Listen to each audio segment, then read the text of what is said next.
what are nutraceuticals, what is gluten, lactose, how wheat affects you, how milk affects you, all these things. How toxins enter your body, why do you gain weight, what is the solution for weight gain and your lifestyle diseases, and aging, how to slow down the aging process. Aging is not just about wrinkles, aging is about internal aging. Why your body organs age? Why do you have a body of, let us say, 50 if you're just 30? Why do some women get menopause at 42? Right? So this is called aging. So we figure that out for you. What is an ideal breakfast? What is an ideal lunch? What is an ideal dinner? What you should be eating so that you stay healthy? And so on and so forth. So we start with Hippocrates, the father of all physicians. Almost 2,500 years ago, he said, let food be thy medicine. That's what he said, right? So he said that there is a natural healing force within all of you, which is far more intelligent than any doctor you and I know. And that healing force just needs to be supported by consuming the right food, nutrients, lifestyle. So let's understand what he meant by food as medicine. I'm sure he didn't refer to the kind of food we are consuming today. What he meant is that when you consume the right food at the right time, in the right ratio, your body will become a lean, mean, disease-fighting machine. Some of the present-day physicians also feel the same. They feel that you should learn nutrition, as according to the slide, if you have a look. If you want to avoid doctors and hospitals, you need to learn nutrition. Very clearly, my pointer is probably not reaching there.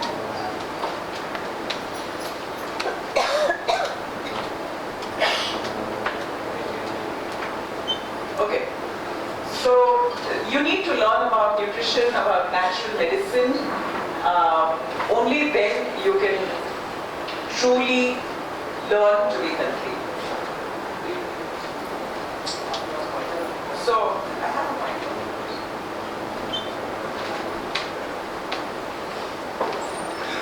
So how important is it for you to be healthy? आपने सुना होगा कि हाँ ठीक खाना चाहिए, but how important? Do you first let's understand the depth of what we are trying to talk about.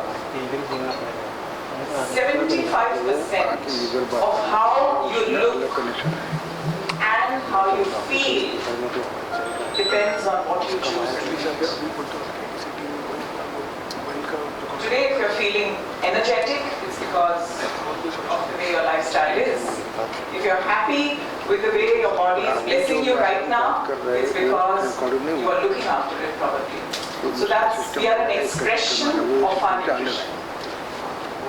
Health is your most precious quality. Why? Because we all have some goals in life, right? Whether it's education, whether it's working hard, whether it's being a professional, whether it's doing business, whether it's doing nothing. We have goals to do nothing, right? There are a lot of women who enjoy life doing nothing.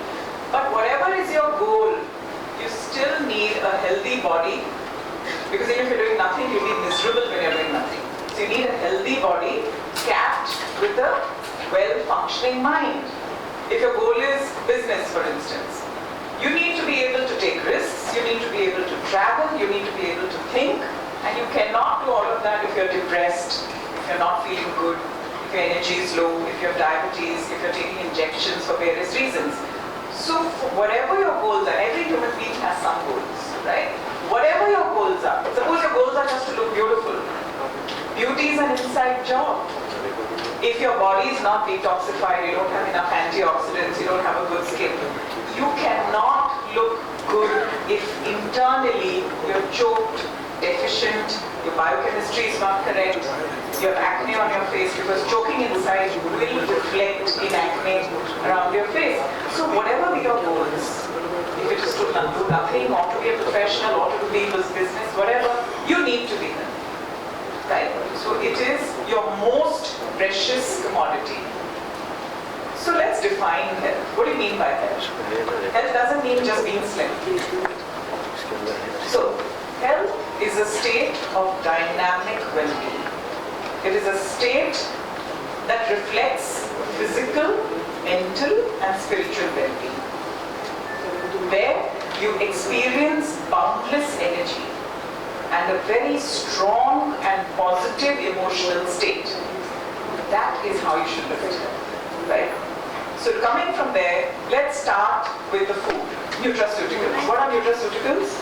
Food with a medicinal property. That is nutraceuticals. So let us say wheat bran. You heard of wheat bran? Choker, right? You mix it with atta, right? So it has laxative properties. A lot of people are constipated. So when you use a food to correct a condition within you, it has medicinal properties, right? Either you take something from out, like a tablet, like a laxative, or you use food. So we are using food as medicine. So wheat bran is a fantastic laxative. It has detoxifying properties. It's rich in fiber. It reduces diabetes. It reduces blood pressure. A lot of benefit to that.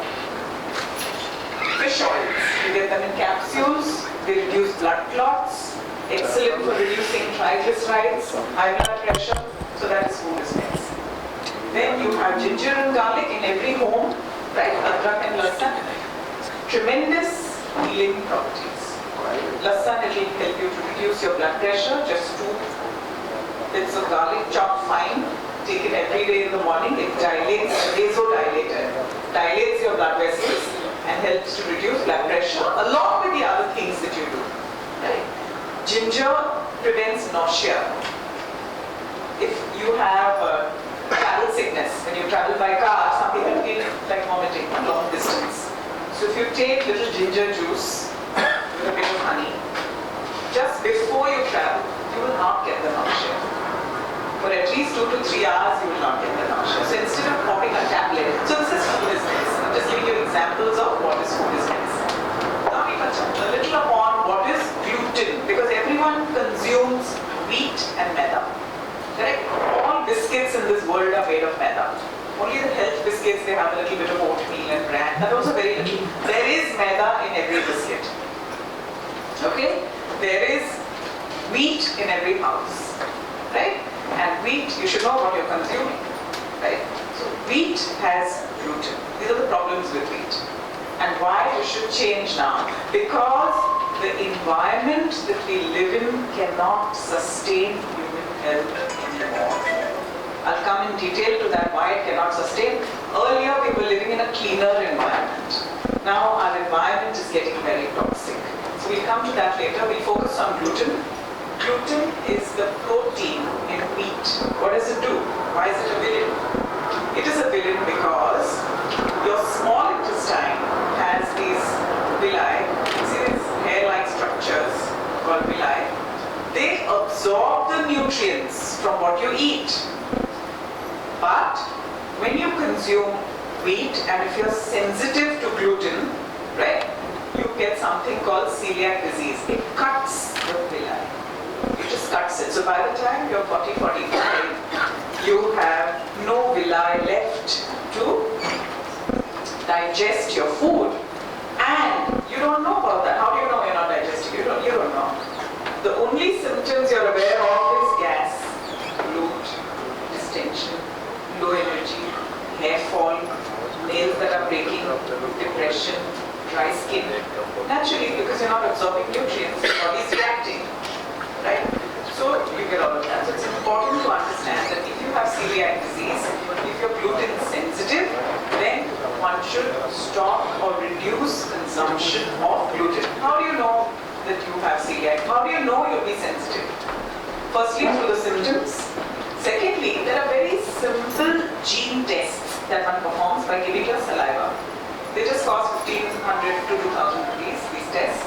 So, once you do that, you know that your body is sensitive to gluten. And whether you should avoid consumption, reduce consumption, or continue consumption based on those tests. Then you have milk. Everyone consumes milk. there is a sugar in milk called lactose, right? Lactose needs an enzyme called lactase to be digested. Some of us have that enzyme, some of us do not have that enzyme. How do you know if you don't have the enzyme? By doing a gene test. Alright, you come to know. So this is normal, I've just tried to show it. So the left side, if it's clear to you, when milk enters such a system, there is lactase in the system, so it breaks down into glucose and galactose, so you are digesting the milk. Whereas in the second part, on the right hand side, there is no lactase from birth. From birth, this is genetic testing what you are doing. So you are consuming milk from birth and not digesting that milk most of the time. And therefore there are a lot of studies which show that type 1 diabetes is caused because of milk consumption. A lot of other medical conditions are there. Inflammation is caused, arthritis is caused because of that. That is just to do with pure milk. Then there are questions on purity of milk. That is another angle to it, right? So basically, lactase needs the enzyme, lactose needs the enzyme. Lactase, whether you have it or not, you get the test done and accordingly choose to consume milk or not. Now, we'll touch a bit upon toxins. So you must have all heard of toxins, right? Where do these toxins come from? You can't see it. I just went to Delhi, everyone spoke about smog in Delhi, right? You must have heard of Delhi smog. But you can't see it. You can see a little bit of dust and all. You don't get frightened. I mean, the amount the news tells you that, oh, this and that, and it's 451, the air quality index is bad. And so in reality, where do these toxins come in from? They come in from the environment around us. Just to give you some statistics, the US sprayed, so there are about 5 million registered chemicals in the world, out of which 70,000 is what you come across on a regular basis. In your soap, in your shampoo, in your perfumes, in your food, in your preservative, in your environment, water, tobacco, a lot of things, right? Out of which 20,000 are purely carcinogenic. They cause cancer, right? That's on a daily basis, right? Now, where do these come from? So the US, we have some statistics, they spray about 1.2 billion pounds of pesticides on its crops annually. They feed about 9 million pounds of antibiotics to fatten their farm animals, the chickens, and you need to take antibiotics for that. They dump almost 90 billion pounds of toxic wastes in our environment. So all these toxins, so we are basically wallowing in our own toxic wastes.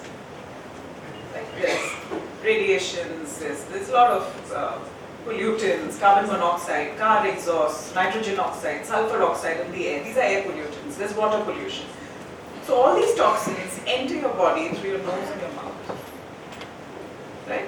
And once they enter your body, they meet a body which is got stress. Everyone has some amount of stress. Right? Some amount of stress.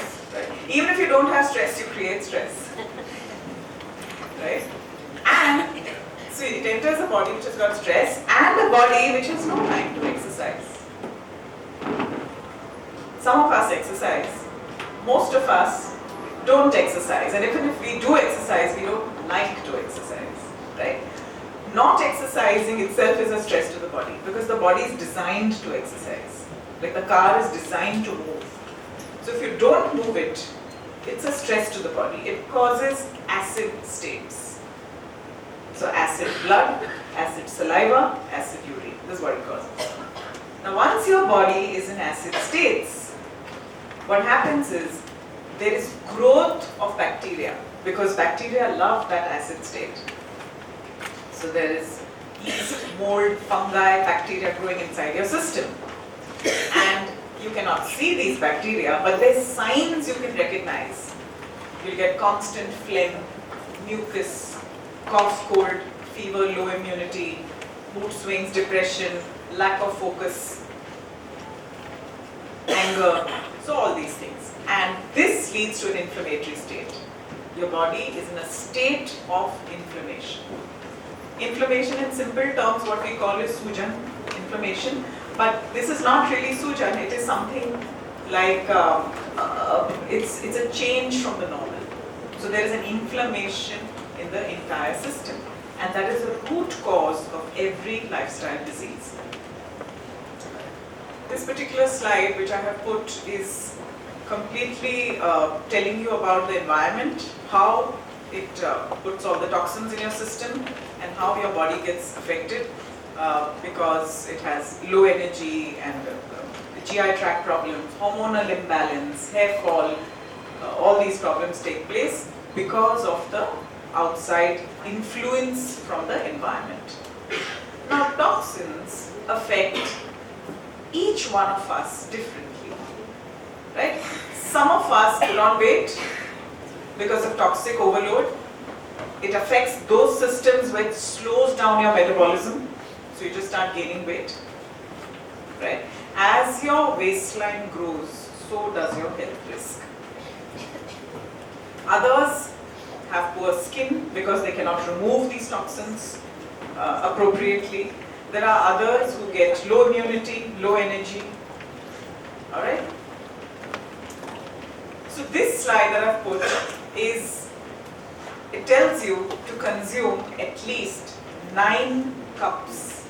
If you notice, there are 3 cups of green vegetables, leafy vegetables, 3 cups of colored vegetables, and 3 cups of sulfur-rich vegetables. So nothing keeps you as young, vibrant and disease-free as consuming lots and lots and lots of vegetables. Remember that. And what type of vegetables? 3 cups of leafy vegetables, 3 cups of colored vegetables. So leafy vegetables are the cleansers. They contain chlorophyll. So the detoxification is better. The colored vegetables have the antioxidants. They improve your skin and feed your health bank. We need to create a health bank because you're spending from morning to night, right? You're spending your nutrients, you're spending your calcium, your B complex, you're spending every day. It's just like life. You spend, then you earn, then you spend, then you earn. That's how it is. So your body is also spending from morning to night. But are you feeding your health bank is the question. Are you putting anything back? Because if you don't put in anything back, then you are running on overdraft. Right? So the overdraft comes from your bones. So you get weak bones, osteoarthritis, from your hair, so you get grey hair at a very early age, or hormonal imbalance. So you need to feed your health bank. And how do you feed? Just memorize this slide because it's one of the key tips that you need. Lots and lots and lots of vegetables. How many of us consume 9 cups of vegetables every single day? You may choose to put your hands up. Yeah. So none of you. Right? So the colored vegetables are the antioxidants. The sulfur-rich vegetables are, so I've coined an acronym for that called GOCCE, G-G-O-C-C-E. I spell it differently. Ginger, garlic, onions, cabbage, cauliflower, eggs. GOCCE. Very easy to remember. G-G-O-C-C-E. So ginger, garlic, onions, cabbage, cauliflower, eggs. These are the sulfur-rich foods. Eggs. Eggs are very rich in sulfur. Sulfur is the most important nutrient which supports your body in detoxification. It's a very key, it's like a dollar. It has to be there in your health bank. It's powerful. Very, very powerful. It helps you detoxify. Alright? So you must consume at least 3 cups of these. Now how do you do it? You say 9 cups. How can I take it? It's not possible, right? I have so much to do. This is the way you do it. You start drinking vegetable juices. Right? So, tomato, carrot, beetroot juice, we've done the colored vegetables. 2 tomatoes, 2 carrots, 1 beetroot. Push it through the juicer, you'll hardly get half a glass of juice, just drink it. No water to be added. Greens, 3 cups of raw, this is raw. So when you take the greens and you cook 1 bowl of palak, it comes to 3 cups of green vegetables, right? And the onions you can put in your regular food anyways, cabbage, cauliflower, eggs. You can have any one of these. You don't have to have all of it. Any one of the sulfur-rich vegetables on a daily basis. So this is how you look after your body in the 21st century. Some raw, some cooked, because all can be taken raw. Boiled, of course. Egg is always to be taken cooked, but the vegetables can be, some of them can be eaten raw, especially the colored vegetables, because they have a lot of antioxidants in them. Alright, and we'll come to what are antioxidants and why you should take it. Alright, there are a lot of nice slides for that. Vitamin D, again, a very important key nutrient in your body, which none of us really check. Go check your blood levels for vitamin D, vitamin D3 rather. Okay. Firstly, it protects you from the onslaught of pollution. We're all living in polluted metros, right? So how do you protect yourself? You can't go and live in the Himalayas. You can't, right? So you need to protect yourself by taking vitamin D supplements, because there's no natural form available. You need to take supplements. The natural form is sunshine. So you'll have to wear your shorts, keep yourself 75% free of clothes and walk. Not possible. Not possible. Right? In the busy city of Mumbai, not possible, yeah. So you take vitamin D supplements, as simple as that. Also, vitamin D protects you from diabetes, heart disease, osteoarthritis, knee pain, cancer. It's an immunity booster. It's a very potent immunity booster. So make sure, because all the patients I've checked, their vitamin D levels are 5 or 10, not more. Below poverty line is 30. That means it's very bad before 30. So you should be at least 60 to have some kind of vitamin D level in your body. And today, if we just take a blood sample of all of you, none will be above 60. That means you have a very powerful, very simple nutrient which is supposed to be taking and one is not taking, and it does you loads of good. So this is the power of food and supplements. Just want to bring home that. Also, it's important to know that the value of food, the nutrient value of food is declining. Magnesium in 1914 had 28.9 milligrams of magnesium, and apple had 28.9 milligrams of magnesium. Today it has only 5 milligrams. So there is an 82% decline. So even the food, that's why the number of cups of vegetables are increasing. Earlier 2-3 cups used to be okay. Now even 9 cups are not enough to fill your health bank, right? This is a little idea about who's overweight and who's not. So all the females can look at the female column and the men can look at the men column. So the very left column is your height, so identify your height, okay? The middle column shows the range, which, so suppose you are 5 feet 4 inches and a female, your weight should be not more than 60 kilos, 54 to 60. So you're fine. If you're between 54 to 60, you're fine. If you're above 60, then you're slightly overweight. Alright, which means up to 20% above ideal body weight is called overweight. More than 20% above ideal body weight is called obese. So that's the difference between overweight and obesity. So if you're over 69 kilos and 5 feet 4 inches and a female, then you are obese. So find out whether you're overweight or obese. This is just one way to look at it, just one. The height weight charts, these are called the height weight charts, but there are many other ways, which we are going to do for you. Today, we can do your body composition analysis, which means we find out what's your body fat percentage, waist hip ratio. We have our team here, they can measure you and give you your body composition. Body composition is far more important than what you weigh on the scale, because you may weigh correct on the scale, but your body fat percentage may be higher than the lean body mass, and that itself will cause a metabolic condition. So that is one thing. Your waist may be more than your limbs. Your limbs may be thin, but the size of your waist may be high. That has different connotations for precipitating heart disease and diabetes. Alright? Then you have something called metabolic fitness, which means, is the food that you consume getting converted to fat? Which means unusable money, cannot use it ever in your lifetime.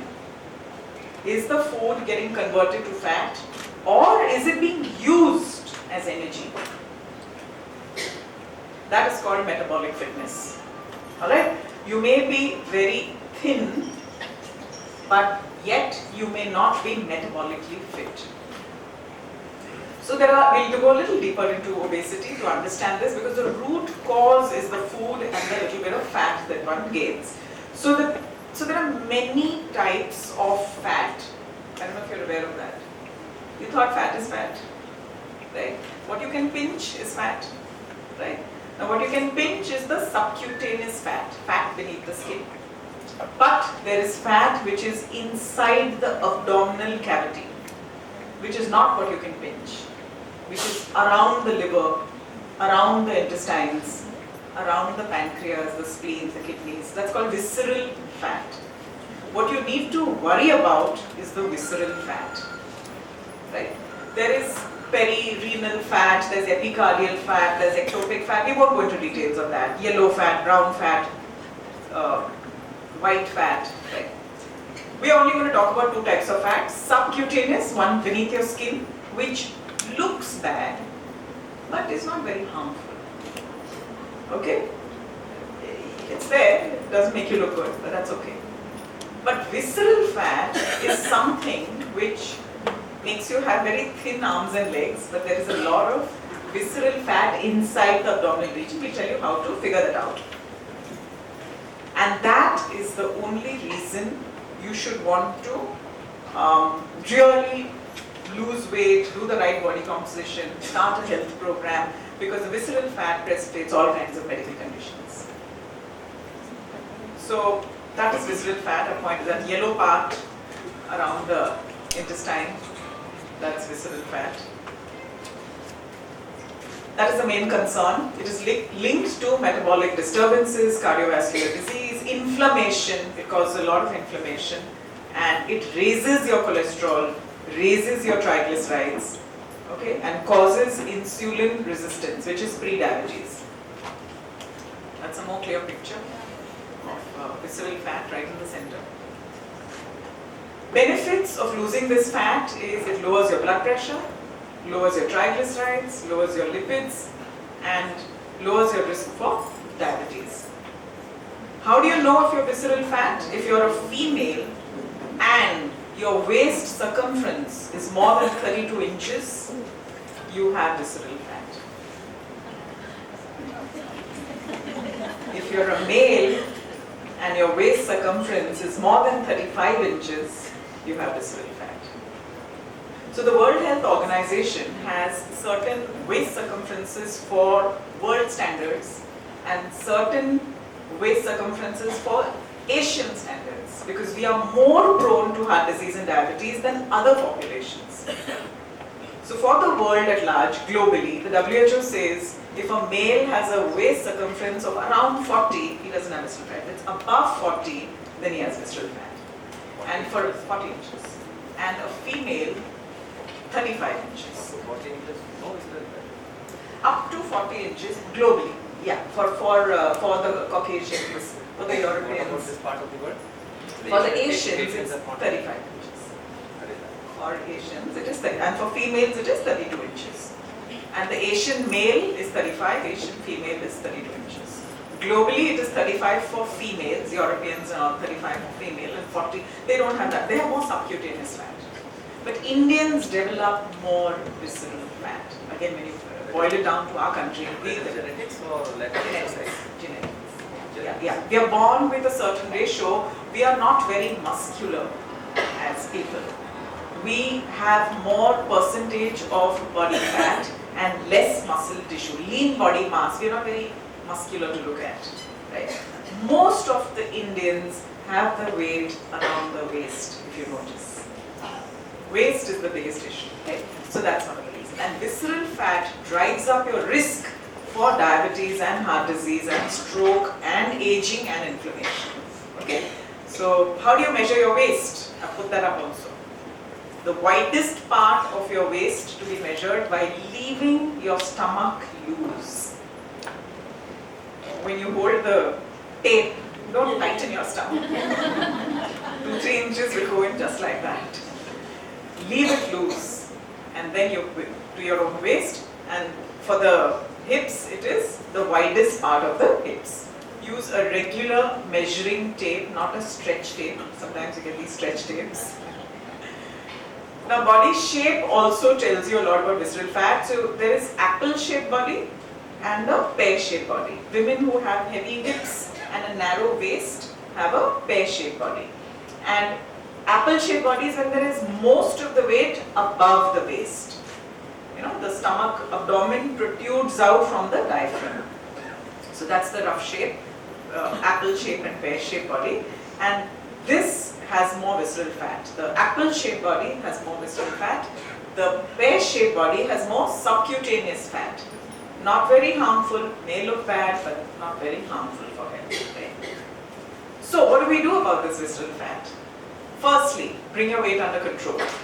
As you bring your weight under control, the visceral fat will get burned first. So how do you do that? By exercising, by walking for 30 to 60 minutes every single day, depending on your individual capacity.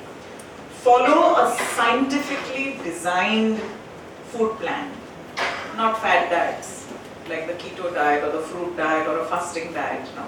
You do a scientifically designed food plan depending on your biochemistry, your nutrient needs, right? You have to pay attention to portion size. Some people overeat health foods and they say, I'm not losing weight.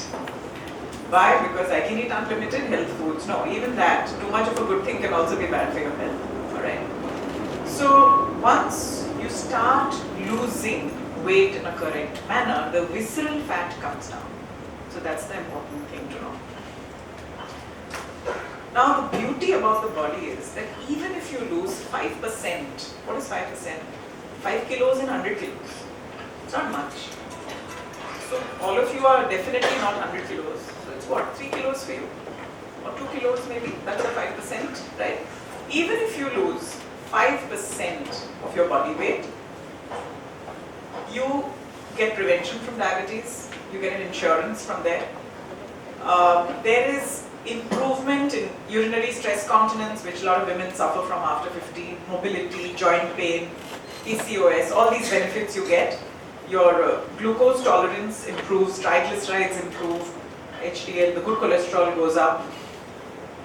If you lose more than 10%, which means let us say roughly 10 kilos and 100 kilos, you will have improvement in sleep apnea. Some men have that problem at night, they snore a lot, they can't sleep well, there's less oxygenation to the tissues. And of course, if you lose 15 kilos, so it's really simple to get your body back into a state of balance. If you lose more than 15 kilos, then you have improvement in cardiovascular mortality and all-cause mortality, which means no disease can touch you. Just 15 kilos of weight loss in 100 kilos. In your case, 10 kilos in all, it could be, right?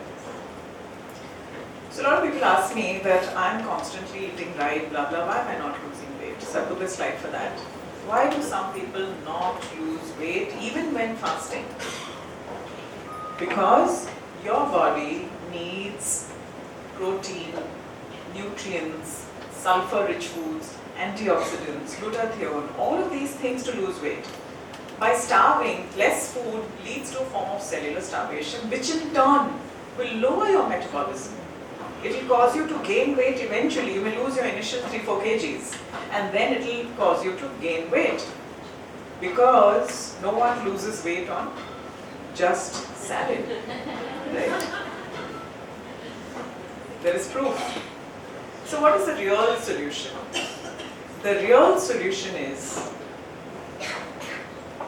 to detoxify, to start cleaning the system. Now what is detoxification? So we've written a formula there. Detoxify means when something is blocked, you need to unblock it. Let's say your liver is choked, the liver enzymes are high. It's choked because of all the chemicals, and all your life you've eaten some drugs and antibiotics, and someone has smoked next to you, so you're a passive smoker. Through life you just collect all these toxins, right? In the blood, in the liver, in the kidneys. If there's a blockage, your metabolism will be slow. it's like an unserviced car. It will not function well. You need to service your car so that it functions. Same way you need to service your body. So detoxification, removal of blockages, that's what it means. Then you need to also rejuvenate, which means you need to fill into your health bank. So what will you fill in? Nutrients, antioxidants, glutathione, anti-inflammatory foods, alkaline foods, sulfur-rich foods, right? And you need to nourish your body. So how do you nourish your body? By eating the right proportion of proteins, fats, carbohydrates. The unusual part is that this formula is different for every person. How much protein one person needs is different from the amount of protein your neighbor needs, or your own brother needs, or your own sister. You're in the same family. You have two children eating the same type of food. One is overweight, one is not overweight. The mother is fed up feeding parathas to one child, not gaining weight. And the other fellow, she has to cook different type of food because he's so overweight, right? So we are all very different. So you need to nourish your body differently based on your biochemistry, and therefore it reaches a state of balance. When you're in a state of balance, you're known to be in a disease-free state, and that's your goal. So these are some of the case studies I've put up. Some patients who come to Health Total. So they wanted to reduce their uric acid, high blood pressure, triglycerides, etc. So if you see in the baseline when they walked in, they were 150/100 first day blood pressure without drugs, because we don't use allopathy. Without drugs, after 6 months, he's 130/90, almost normal. Uric acid 11.9 came down to 8.9. Triglycerides 209 came down to 100. So all of this is done with non-drug therapy. This person just came for reducing cholesterol and body weight. Cholesterol from 238 came down to 197. Triglycerides from 207 to 128, all without drugs.